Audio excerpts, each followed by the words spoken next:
lives. That's what it means. Cases are ticking up as we thought they might. But now, thanks to the foundation we've laid, America has the tools to protect people, all people. And, as we've done from day one, my administration is making it easier than ever for Americans to access these tools. Today, I'm announcing the launch of COVID.gov, COVID.gov, a one-stop shop where anyone in America can find what they need to navigate the virus.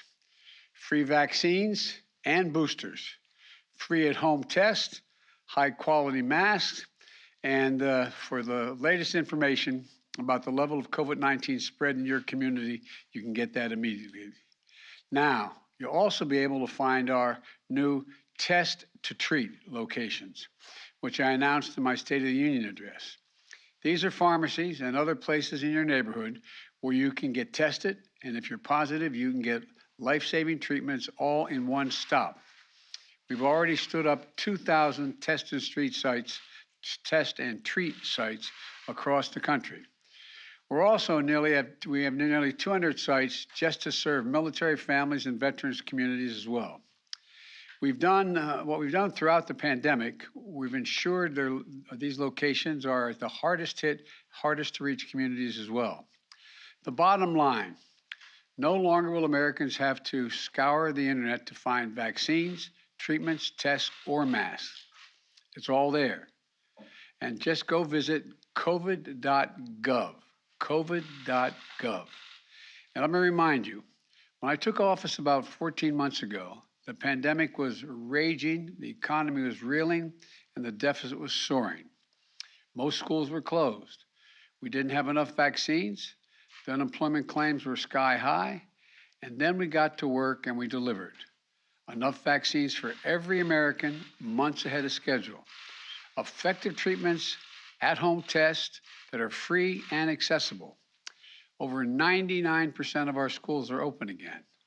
Businesses are open again. And because of how we responded, we created more jobs last year than ever before, 6.7 million jobs. And by the way, we did it while cutting the deficit, the largest one-year deficit reduction in American history. Say that again, the largest one-year deficit reduction in American history. But none of that happened by accident. We're able to do it because we coordinated across the government, partnered with state and local leaders, governors on both sides of the aisle, and the private sector to leverage every resource we had to fight against this virus. We left no stone unturned, and we were able to do it because Congress worked with us and provided us the necessary funding. But now, just as we've reached the critical turning point in this fight, Congress has to provide the funding America needs to continue to fight COVID-19. We're already seeing the consequences of congressional inaction. The monoclonal antibody, take monoclonal antibodies, for example. They've helped save lives. This isn't partisan, it's medicine. But Congress hasn't provided enough money to keep purchasing these monoclonal antibodies. We've had to cancel planned orders and cut the supply we're sending to the states. Without more funding, we'll start to run out of them by the end of May.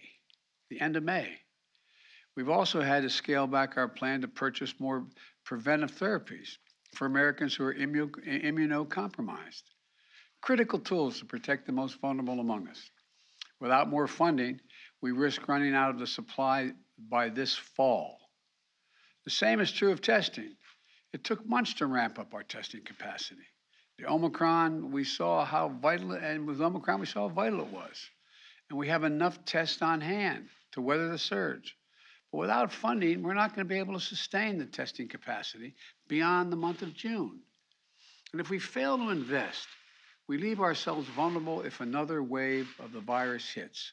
Look, on vaccines, and most important tool in this fight, we're also running a risk. Yesterday, the Food and Drug Administration, the FDA, and the Center for Disease Control and Prevention, the CDC, authorized the fourth shot for those 50 years and older.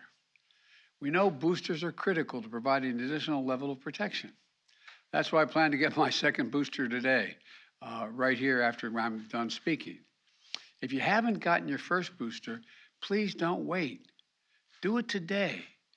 Those who are 50 and older, as well as those who are immunocompromised, can now get even more protection than they have from the initial first doses. We have enough supply to give booster shots to those newly eligible individuals. But if Congress fails to act, we won't have the supply we need this fall to ensure the shots are available free, easily accessible for all Americans. Even worse, if we need a different vaccine for the future to combat a new variant, we're not going to have enough money to purchase it. We cannot allow that to happen. Congress, we need to secure additional supply now. We can't wait until we find ourselves in the midst of another surge to act. It'll be too late. And we also need this funding to continue our efforts to vaccinate the world with commitments we made. It's critical to our ability to protect against new variants. There's no wall you can build high enough to keep out a virus. Congress needs to act now, please. Let me close with this. I've worked so hard to get our lives, all of us have worked so hard to get our lives back. We're summoning every ounce of American resilience, pulled every lever of our government, called upon the goodness, decency, and patriotism of American people. And together we turned an unthinkable pain into an extraordinary progress and purpose. Americans are back to living their lives again. We can't surrender that now. Congress, please act. You have to act immediately. The consequences of inaction are severe. They'll only grow with time, but it doesn't have to be that way. We've proven what we can do when we work together. So I urge Democrats and Republicans to get this done with urgency. Let's stand united. Let's continue to pull together. Let's get this done. Thank you, and God bless you all, and may God protect our troops. And I'm going to get my second booster shot. I'm not sure why I'm doing it on stage. I have to do it again. Mr. President, what is the danger of Putin being left in the dark by his military advisors? I'm reluctant to comment. Can you comment on the declassified intelligence that he doesn't trust his military leadership since it is declassified? No, I can't. Provide security guarantees to Ukraine as part of peace talks. Doing great. Is the U.S. willing to provide security guarantees to Ukraine as part of peace talks? Okay. All right. Mr. President, are you going to extend Title 42? We'll have a decision on that soon. What did President Zelensky tell you about the... Recent four countries of vaccination will impact the fight against COVID here. What did President Zelensky tell you about... Somebody asked me about the vaccines. Which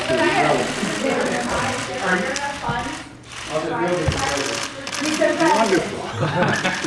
Mr. President, what did you hear from President Zelensky today about negotiations with Russia?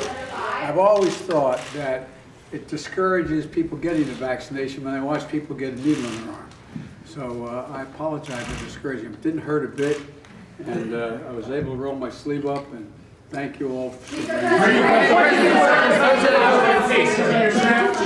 you meet with Mr.